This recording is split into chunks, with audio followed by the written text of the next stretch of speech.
ของน้องปกป้องให้น้องสบายท่านอยากให้น้องมั่นหมายกับสายที่รวยเงินตาน้องนั่นก็เปรียบดังหงส์วา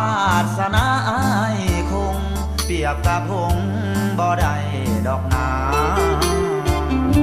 เพราะว่าตัวอ้ายเปรียบได้ก็เป็นเส้นกาแต่แล้วก็ต้องหวนมาน้ำตาหนองนาเพราะว่าผิดหวังโอ้ละน้องอยากจะขอให้ลืมหากที่เคยดูดดื่ม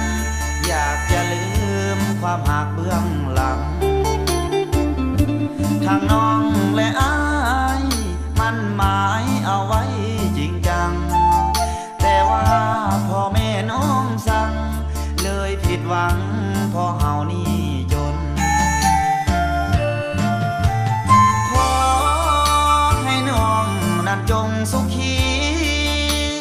แต่งกับคนหังมีสุขีเถิดน้องหน้า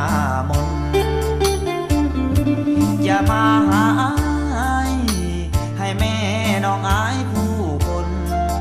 ส่วนอ้ายจะขอยอมทนเพื่อหน้ามนนั้นสุขสบาย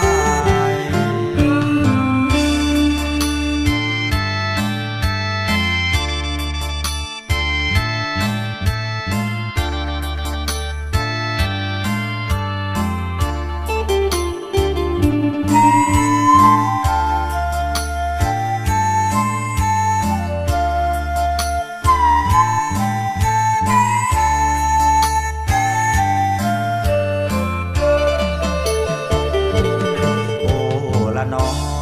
อยากจะขอให้ลืม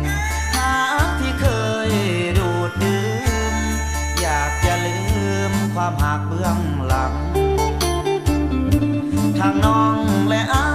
ยมันหมายเอาไว้จริงจังแต่ว่าพ่อแม่น้องสั่งเลยผิดหวังเพราะเฮานี่จน